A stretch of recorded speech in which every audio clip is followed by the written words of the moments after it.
The Denver skyline glowed amber through my studio window when Bryce's call came through. I was drowning in a logo redesign due yesterday, but I always answered for my brother. We had that rule. "Little sister, you sitting down?" I smiled despite my exhaustion. "Should I be?" "I'm engaged! Brianna said yes!" Joy rushed through me. "Oh my God, congratulations! When's the engagement party?" The pause that followed felt like falling. "About that." His voice shifted, losing its brightness. "Brianna wants to keep it really intimate. Just our closest people." I laughed.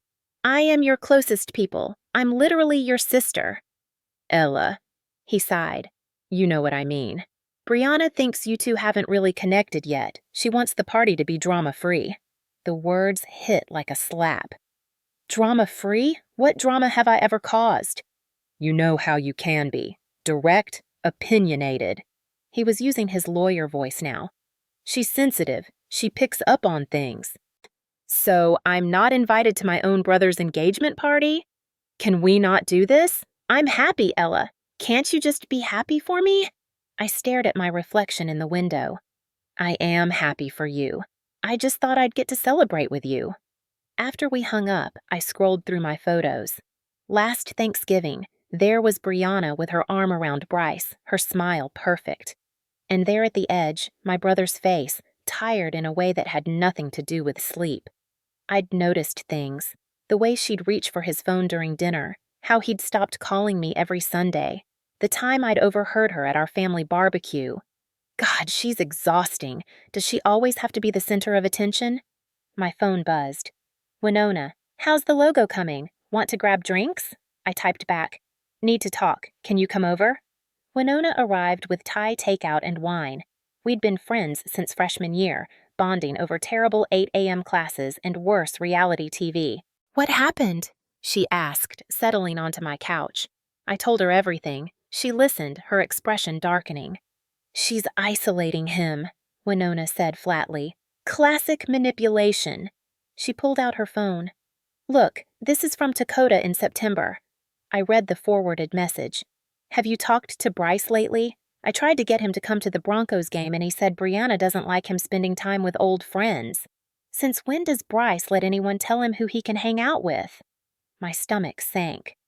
"Why didn't you show me this before?" "Because you would have confronted him, and he would have gotten defensive. People in controlling relationships can't see it from inside." "So what do I do? Just watch him marry someone who treats him like a possession?" "I don't know, but getting uninvited isn't going to help." I drove to my parents' house in Littleton rehearsing what I'd say, but when I walked in, all my prepared speeches evaporated. "Honey," Mom looked up from folding laundry. "We weren't expecting you." "Brianna uninvited me from the engagement party." Dad lowered his newspaper slowly. "There's probably more to the story. What did you do?" "Excuse me?" "Brianna is a sweet girl. If she feels uncomfortable with you there, you must have done something." "I haven't done anything." I turned to Mom. "You've seen how she is with him, how she checks his phone constantly. Every couple is different," Mom said gently. "Just because they have a different dynamic doesn't mean it's wrong." "She's controlling him." Dad stood up. "Your brother is 28 years old. He's a successful attorney. He's perfectly capable of making his own decisions. You don't get a vote." His expression hardened. "Are you having trouble with the fact that your brother found someone before you did?" The accusation hit like a physical blow. "I'm not jealous, I'm worried." "You're creating problems where there aren't any. Maybe it's better you're not at the party." I drove home with shaking hands. They didn't believe me. They thought I was the problem. My phone rang. Nita, my cousin, a clinical psychologist. "Winona texted me," she said. "But I called because, Ella, I need to tell you something confidential." My grip tightened. "Okay." "Brianna was a patient of mine about 2 years ago." The world tilted. "What?" "I can't give details, but when Bryce started dating her, I was very concerned. She has a history of trauma that's manifested in unhealthy relationship patterns." Nita paused. "She was betrayed by someone she loved. He cheated on her with his own sister. It devastated her. She's not a bad person. She's hurt. But hurt people hurt others." "Does Bryce know?" I have no idea, but I'm telling you so you understand what you're dealing with. This isn't just some mean girl. This is someone with deep psychological wounds. After Nita hung up, I sat in the dark, processing. Brianna wasn't evil, she was damaged, and somehow that made everything more complicated. When I went inside, Winona was waiting. "So?" she asked. "I'm not going to the party. My parents think I'm jealous, and I just found out Bryce's fiancé has serious trust issues from being cheated on." Jesus. Winona was quiet for a moment. "You know what you need? Aspen. That trip you've been talking about forever. Book it. Get out of Denver. Clear your head." "I can't just abandon Bryce." "You're not abandoning him. You're taking care of yourself. If you stay here, you'll drive yourself crazy trying to fix this." I thought about sitting in my apartment the night of the party, torturing myself with what-ifs. "Okay," I said finally. "I'll go to Aspen." The lodge appeared through the snow like a postcard. I'd booked the last cabin, floor-to-ceiling windows facing the mountains, a stone fireplace, perfect solitude. By the time I arrived, the engagement party was starting. My phone kept lighting up with Instagram notifications. I turned them off, built a fire, made hot chocolate. I lasted 43 minutes before I opened Instagram. First photo. The family gathered in our living room, Brianna radiant in red, showing off her diamond. Bryce beside her, his smile just slightly off. Second photo, a close-up of the ring. Third, a video. I shouldn't have clicked it. The video started with party sounds, then swung toward the kitchen. Brianna's voice, sharp. "Who even are you? Why are you talking to my fiancé alone?" Kaya Silverstone, Bryce's colleague, hands up. "We were just discussing the charity gala." "Bullshit! I saw how you were looking at him." Bryce appeared. "Brianna, come on! She was just—" "Don't you dare take her side!" Brianna's voice broke. "Do you think I'm stupid?" "Nothing is happening. Kaya and I work together." "You're a liar!" Brianna yanked off her ring. The room gasped. "I gave you everything! And you humiliate me like this?" She hurled the ring at Bryce's chest. "And your sister! Don't think I don't know she's been poison in your ear. She hates me. That's why she's not here." Mom tried to intervene. "Brianna, sweetheart." "No!" Brianna grabbed her purse, tears streaming. "I can't believe I trusted you." The video ended with her slamming out the door. Bryce stood frozen, the ring at his feet, surrounded by 70 witnesses. I watched it 3 times. Then my phone started ringing. Bryce. We had a rule. We always picked up. "Hey," I answered. "Ella." His voice broke. He was crying, full, gasping sobs. "I don't know what to do. Everything just fell apart. Tell me what you need." It was 1 a.m. when my phone finally stopped buzzing. 8 missed calls, 5 texts from Mom. Now Bryce's name flashed again. "I'm sorry," he said, voice raw but steadier. "For earlier. Are you all right?" "I just got accused of cheating in front of 70 people and watched my fiancé storm out of my life. Yeah, I'm fantastic." I let the sarcasm pass. "Where's Brianna?" "I don't know. She won't answer. Her friend picked her up."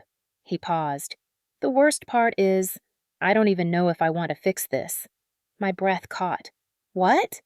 6 months, and I feel like I've aged 10 years. She checks my phone constantly, asks where I am every hour. Last month, she showed up at my office unannounced 3 times to surprise me, but I know she was checking." His voice dropped. "Tonight, I saw her watching me talk to Kaya, and I knew she'd make a scene. Part of me wanted to avoid Kaya just to prevent a fight." "What kind of life is that?" "What are you saying?" "I'm saying I don't know if I love her or if I'm just terrified of what happens if I leave." He took a shaky breath. "There's something else. When everyone left, I found Brianna's purse. Her phone fell out and there was an email notification. I looked. And? She's been transferring money from our joint account. The one for wedding expenses, $15,000, gone. Transferred to her personal account last week." My stomach dropped. "Are you sure? I'm looking at my bank app right now. I never authorized it." He sounded hollow. "But if I report it, everyone's going to think I'm the bad guy." I walked to the window. The snow had stopped, leaving everything pristine. You need to get out of there. Come to Aspen, right now. Ella, I can't. Yes, you can. You need space to think. And I need to see that you're okay. Please. Long silence. Then, send me the address. Really? I'll leave in the morning. I just need to sleep first. Okay. But Bryce, pack a bag. Not for a weekend. Pack like you're not coming back for a while. After we hung up, I stood at the window watching the moonlight on snow. Somewhere in Denver, my brother was lying awake, wondering how his life had fallen apart. And somewhere else, Brianna was doing the same. Nita was right. Brianna wasn't evil. She was hurt. But that didn't mean Bryce had to be destroyed while she figured out how to heal. My phone lit up. Mom, your brother needs you to be supportive right now, not judgmental. Please don't make this worse. I turned off my phone and went to bed. Outside, the mountains stood silent and indifferent to all our human drama. In the morning, everything would change. The knock came at 6 in the morning. I'd barely slept, jumping at every sound, waiting. Bryce stood on the porch, snow dusting his shoulders, eyes ringed with dark circles. He looked like he'd aged 5 years overnight. A small duffel bag hung from one hand. We didn't speak. I just pulled him inside, and he collapsed into me, shoulders shaking with silent sobs. I should have listened to you, he finally said. I guided him to the couch, wrapped him in a blanket, started coffee. He sat staring at the fire like he'd forgotten how to do anything else. Talk to me, I said, sitting beside him. Tell me everything. It came out in fragments. How Brianna had been perfect at first. Attentive, caring, making him feel special. Then the questions started. Do you love me? You won't leave me, right? Casual at first, then constant. Then she wanted to check his phone, because couples shouldn't have secrets. When he objected, she cried about her ex's betrayal. After a while, it was easier to just let her look, he said. Easier than the fights. When did she get access to your bank account? 2 months ago. She said married couples share finances, that we should practice. He laughed bitterly. She called it building trust. I thought I was being a good partner. He pulled out his iPad with shaking hands. But this morning I couldn't sleep. I started going through her emails, the ones that synced to the tablet we share, and I found something. He opened a folder. Email after email between Brianna and a divorce attorney. The first one dated 3 months ago, before they were even engaged. I need advice on prenuptial agreements. How do I ensure I receive assets if we divorce after 2 years? The attorney's response was detailed. How to establish joint accounts, transfer assets, document financial contributions. My hands went numb. She planned this from the beginning. Not the beginning. Bryce's voice was hollow. I went back further. The emails started right after she met you at that family barbecue, the day you two didn't click. I remembered that day, how Brianna had been overly charming, how I'd been polite but distant, how I'd overheard her call me exhausting. She saw you as a threat, I said slowly. Someone who might convince you to leave. So she made sure I'd be financially tied to her before I could figure out what was happening. He closed the iPad. I need to go to the police. This is fraud, right? Yes, but Bryce? I took his hand. First, you need to breathe. You need to sleep. You need to let yourself process this. I don't want to process it. I want to fix it. You can't fix this. You can only get yourself out of it. He finally met my eyes. How did you know? How did you see it when I couldn't? Because I wasn't in love with her. Because I could see you changing and it scared me. I squeezed his hand. And maybe because I've been there. Different relationship, different manipulation, but the same pattern. Someone making you feel crazy for wanting basic respect. When? Junior year of college. His name was Aaron. He didn't steal money, but he stole something else, my confidence, my trust in my own judgment. It took me a year to leave and another year to feel like myself again. Bryce looked at me like he was seeing me for the first time. I never knew. Because you were in law school dealing with your own stuff, and because I was ashamed. That's what these relationships do. They make you feel like it's your fault for not being enough. He was quiet for a long moment. Then, what do I do now? Now you rest. Tomorrow we call your lawyer about the money. But today you just exist. No decisions, no panic. Just breathe. Day 1. Bryce slept 14 hours straight. I worked by the fire, checking on him periodically, making sure he was still breathing. Day 2. We walked through the snow in silence. The mountains were indifferent to our problems, massive and ancient and utterly unconcerned with human drama. Somehow, that helped. I feel like I lost myself, Bryce said suddenly. Like I woke up one day and didn't recognize my own life. You didn't lose yourself. You just forgot who you were for a while. How do I get back? One decision at a time, starting with the decision to protect yourself. That afternoon, he called his personal attorney. Not someone from his firm, but a friend from law school. They talked for an hour. When Bryce hung up, his jaw was set. I'm freezing the joint account, filing a police report for the unauthorized transfers, and I'm officially ending the engagement. How do you feel? Terrified. Relieved. Angry. He looked at me. All of it at once. Day 3. We sat by the fire after dinner, the kind of comfortable silence we used to have before Brianna. You know what the worst part is? Bryce said. I knew. Deep down, I knew something was wrong, but I kept telling myself that love meant compromise, that if I just tried harder, loved her enough, she'd feel secure and everything would be okay. You can't love someone into healing, I said. They have to choose it themselves. Yeah. He stared at the flames. I think part of me wanted to save her, like if I could just prove I wasn't like her ex, wasn't like all the men who'd hurt her, she'd see I was different. That's not your job, Bryce. You're not responsible for fixing someone else's trauma. I know that now. He looked at me. Why are you so strong? I almost laughed. I'm not strong. I'm just stubborn. And I learned the hard way that setting boundaries doesn't make you cruel. It makes you sane. Teach me. I will. But first, let's get through tomorrow. While we were in our mountain refuge, Brianna was building her narrative. I didn't see it at first. I'd turned off most notifications. But on day 4, Winona called. Ella, you need to check Instagram, like right now. I opened the app. Brianna's post was at the top of my feed. Sometimes the people closest to you are the ones who hurt you most. When family jealousy destroys your happiness. I gave my whole heart and got betrayal. Heartbroken. # truth matters. The post had 300 likes and climbing. Comments poured in.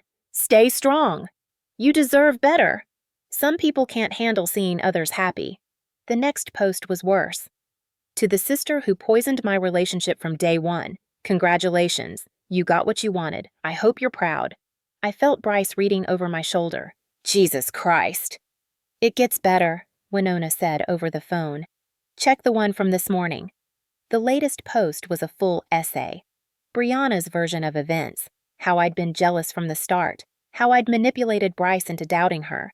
How I'd orchestrated the engagement party disaster by putting ideas in his head. She even implied I'd somehow convinced Kaya to flirt with Bryce. My phone was blowing up. Messages from people I barely knew. Wow, didn't know you were like that. Your brother deserves better than a jealous sister. Homewrecker. A few friends reached out with support, but more just disappeared. Unfriended, unfollowed, gone.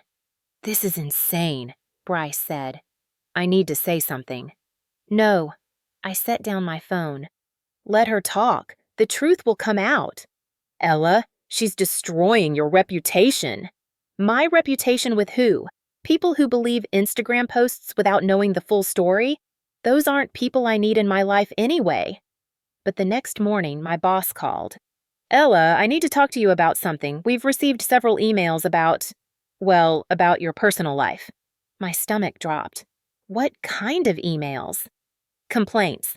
From clients who saw social media posts claiming the wording was toxic and manipulative. 2 clients specifically requested not to work with you on their upcoming projects. Those posts are lies. My brother's ex-fiancé is trying to. I believe you, my boss said quickly. I know your work. I know your character.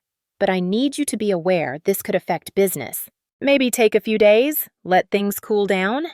After I hung up, I sat very still. I'm posting something, Bryce said. Right now. Bryce. No, I let you be excluded from my engagement party. I let Brianna make you the villain. I'm not letting her destroy your career. His fingers were already moving over his phone. People need to know the truth. 20 minutes later, his post went live. I need to set the record straight. My engagement ended because I was in a controlling relationship where I was losing myself. My sister didn't break us apart. She gave me the space to see clearly. She saved me from breaking completely. The accusations against her are false. The real story involves financial manipulation and betrayal of trust. I have evidence, and I'm taking legal action. My sister has been my rock through the hardest week of my life. Anyone who attacks her is attacking someone who stood up for truth when it would have been easier to stay silent.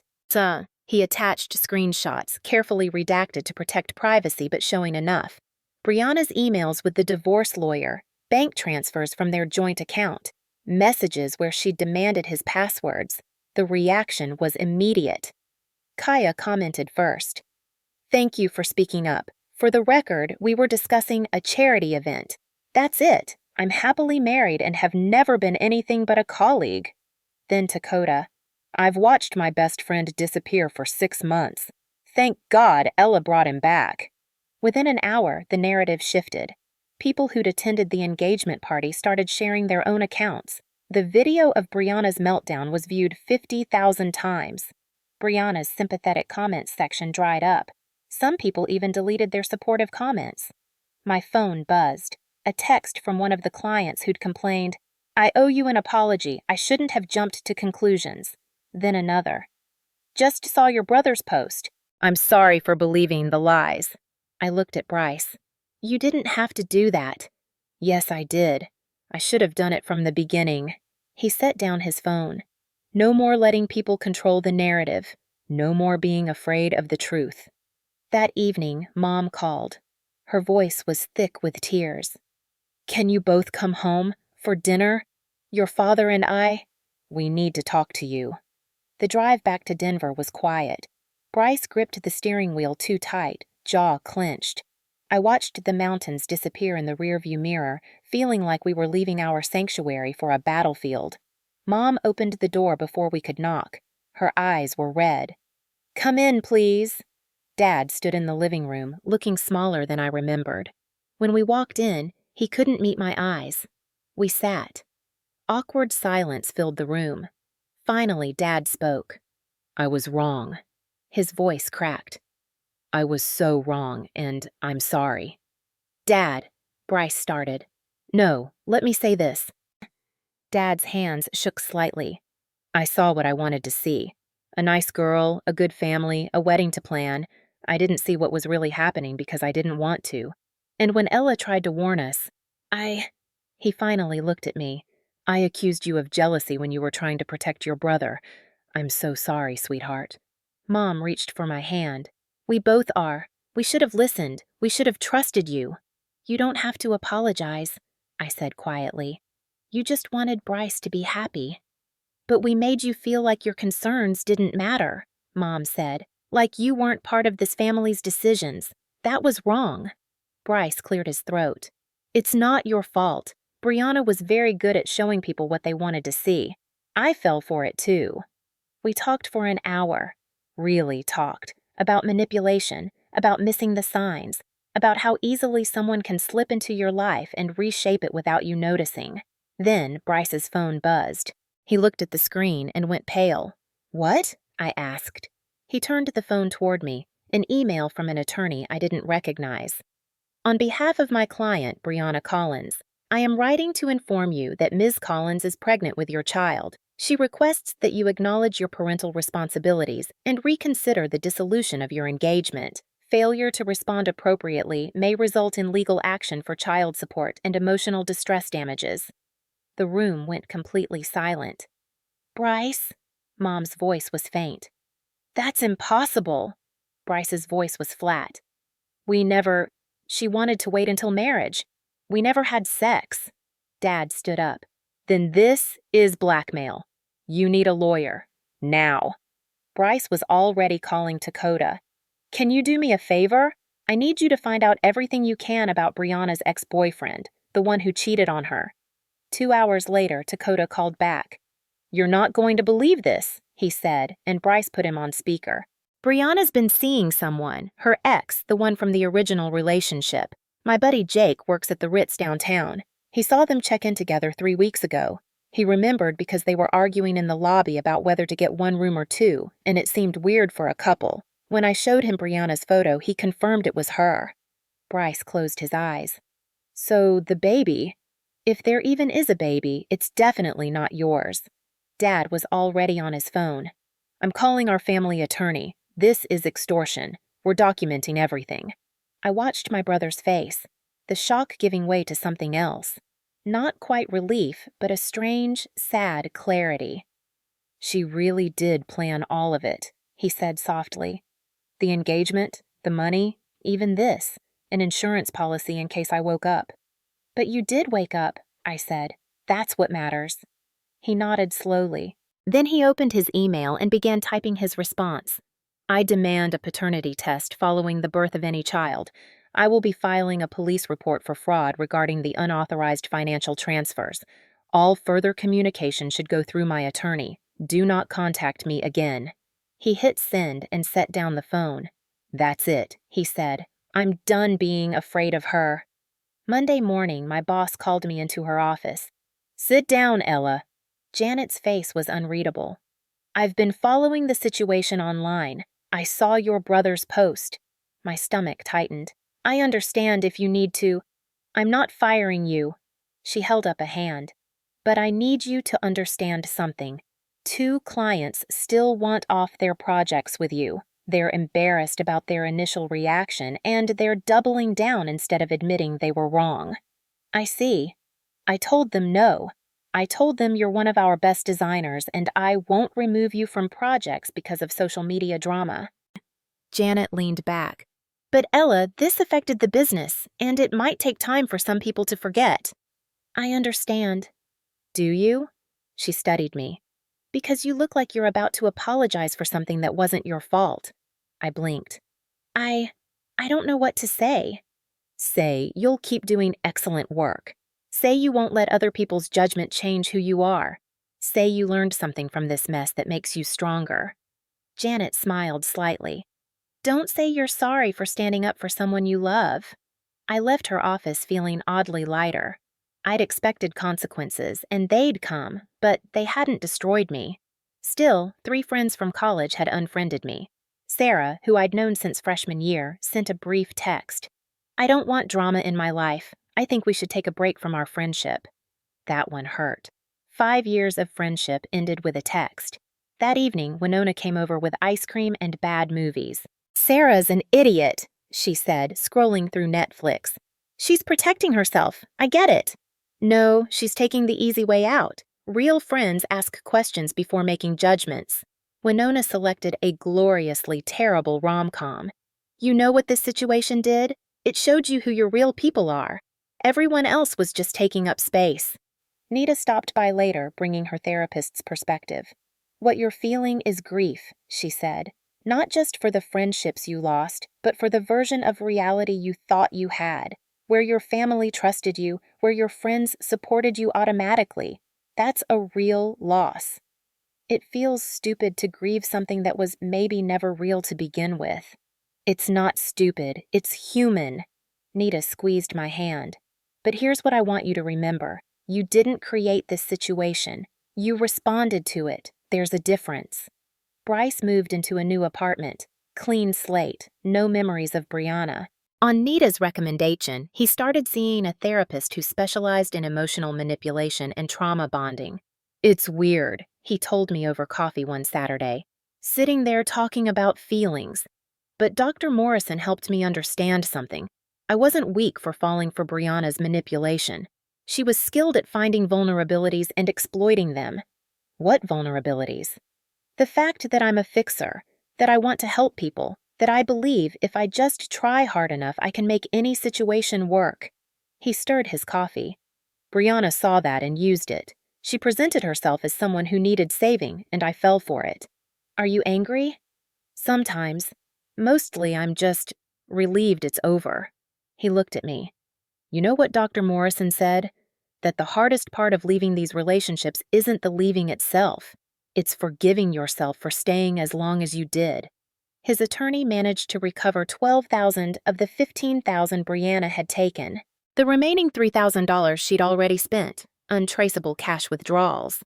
It's an expensive lesson, Bryce said, but at least I learned it before we got married. He reconnected with old friends. Dakota and Bryce went hiking every Sunday, rebuilding the friendship that had faded during the Brianna months. I missed you, man, Dakota said one afternoon, according to Bryce. The real you, not the guy who was always checking his phone, always worried about getting home on time, always apologizing for having opinions. I didn't realize how much I'd changed until I got distance from it.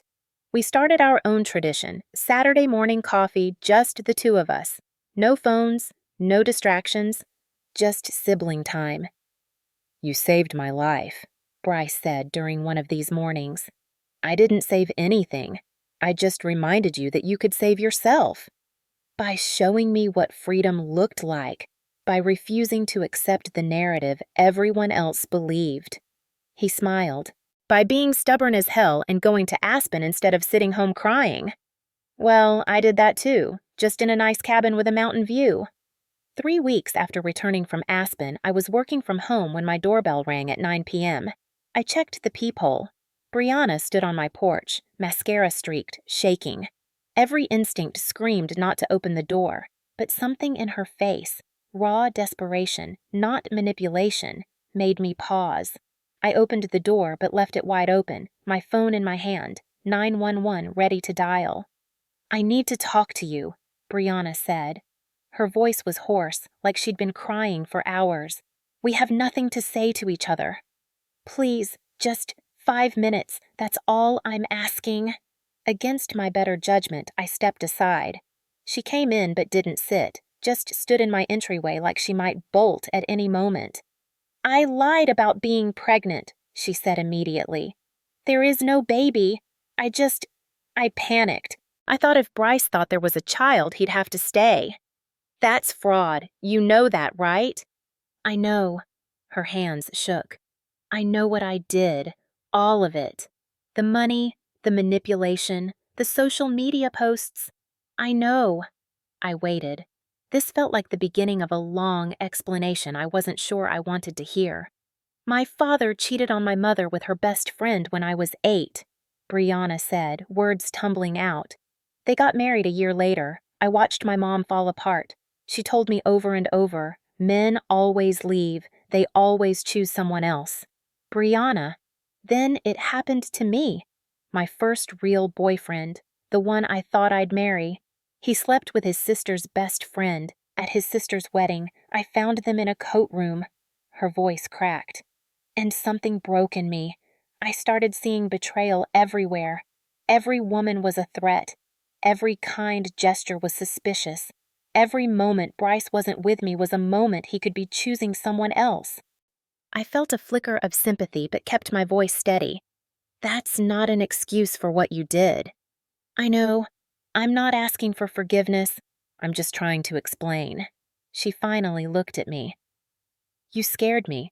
From the first time we met. You saw through me immediately. You saw that I was performing, that I was trying too hard, and I knew if Bryce spent too much time with you, you'd help him see it too. So you isolated him from his own sister. Yes. The admission came out as a whisper. And from Dakota, and from his other friends. Anyone who knew the real Bryce, who could remind him of who he was before me. I couldn't risk it. Did you ever actually love him? Brianna was quiet for a long moment. I don't know. I wanted to. I wanted to love him the way normal people love, but every time I felt close to him, I'd panic. I'd think about all the ways he could hurt me, and I'd need to control everything to feel safe. And the more I controlled, the more trapped he looked, and the more desperate I became. She wiped her eyes. It was like drowning, and instead of swimming to shore, I kept pulling him under with me. You need help, Brianna. Professional help. I know. I checked into a treatment facility 2 days ago. Intensive outpatient therapy for trauma and relationship patterns. She pulled a folded paper from her pocket. "This is proof that I've withdrawn the pregnancy claim, and I transferred the last $3,000 back to Bryce this morning. It took me 2 weeks to get it together, but it's done." I took the paper, scanned it. It looked legitimate. "Why are you telling me this?" "Because you're the one person who was honest with me from the beginning. Everyone else either believed my act or was too polite to say anything. But you looked at me and saw exactly what I was. Someone broken, pretending to be whole. And I hated you for it." She gave a sad smile. "But you were right about everything." "I don't hate you," I said quietly.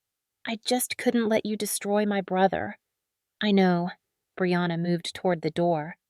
"I'm going to get better, really better, not just pretending.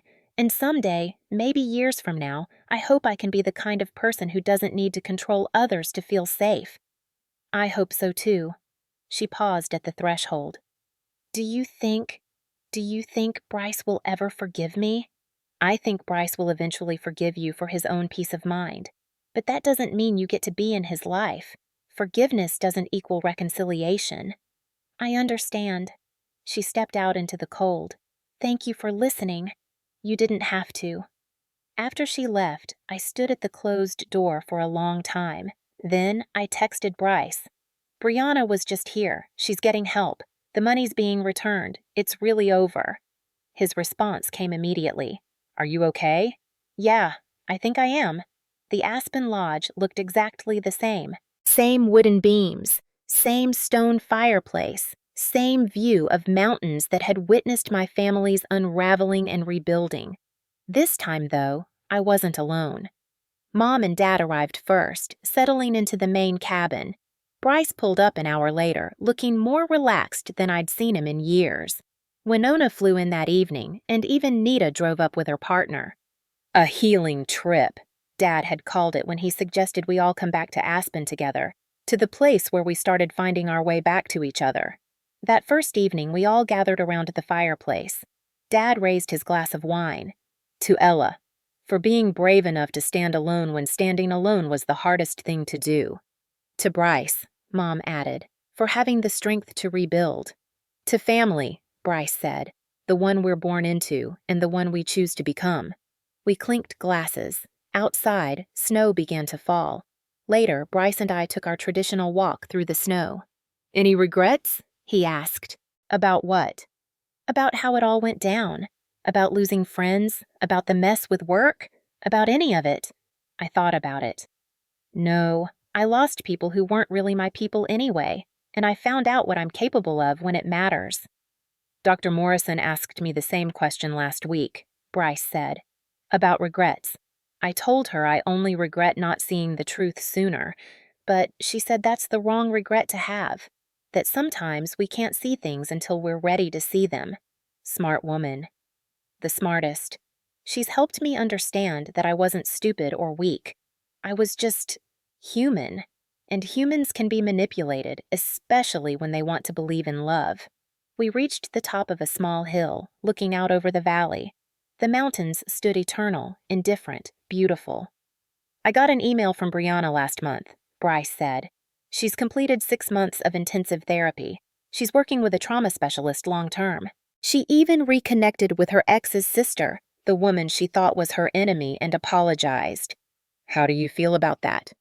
"Glad. I'm glad she's getting help. I hope she finds peace." He smiled, but I also deleted the email and blocked her address. Her healing journey isn't mine to follow. Good for you. What about you? Anyone special in your life? I felt my cheeks warm. Maybe. There's this photographer I met here actually, Tyler. He's been doing freelance work at the lodge. We've been talking." "Talking?" "Okay, more than talking, but slowly. Very slowly. I'm not rushing into anything." "Good. You deserve someone who sees how amazing you are without you having to prove it." On our last morning in Aspen, I went for coffee at the lodge cafe. Tyler was there, camera around his neck, editing photos on his laptop. "Morning," he said, looking up with a smile that made my stomach flip.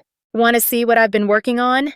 He showed me landscapes, the mountains at sunrise, the snow caught in perfect light, the world rendered in stunning clarity. "These are beautiful." "Thanks." I like capturing things as they really are, without filters or manipulation. Just truth. He looked at me. Kind of like you. What do you mean?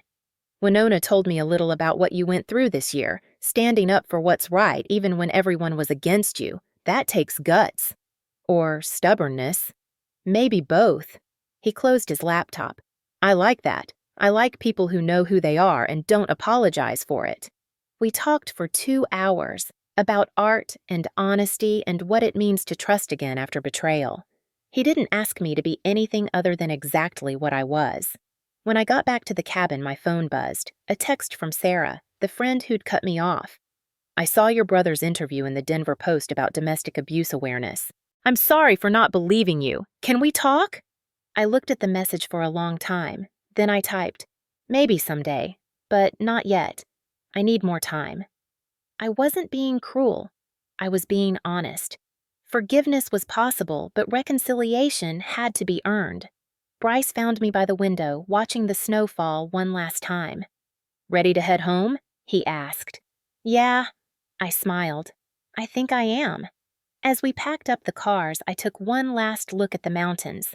A year ago, I'd come here running from pain, uncertain if my family would ever be whole again.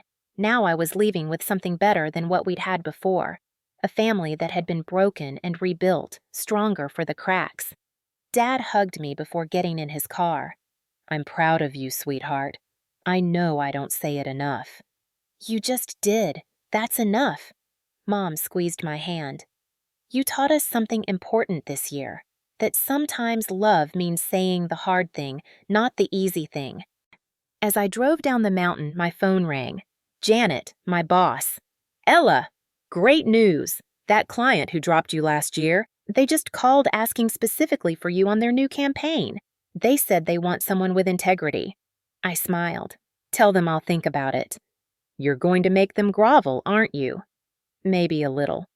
After I hung up, I thought about everything that had changed in a year. I'd lost friends but kept the real ones. I'd faced consequences but survived them. I'd watched my brother break and helped him rebuild. I'd met someone new who saw me clearly and liked what he saw. But most importantly, I'd learned that losing your place in someone else's story is sometimes how you start writing your own. The mountains disappeared in my rearview mirror, but I knew I'd be back. Not running away this time, just visiting. Because I'd learned you don't need to escape to find yourself. You just need to be brave enough to stand still and face the truth. My phone buzzed, a text from Tyler. When can I see you again? I smiled and typed back. Soon, but let's take it slow. Slow works for me, he replied. I'm not going anywhere. And for the first time in a long time, I believed that. Not because I needed someone to stay, but because I'd finally learned I'd be okay either way. The road stretched ahead, clear and open. I turned up the music and drove toward home. Not the place I'd left, but the person I'd become.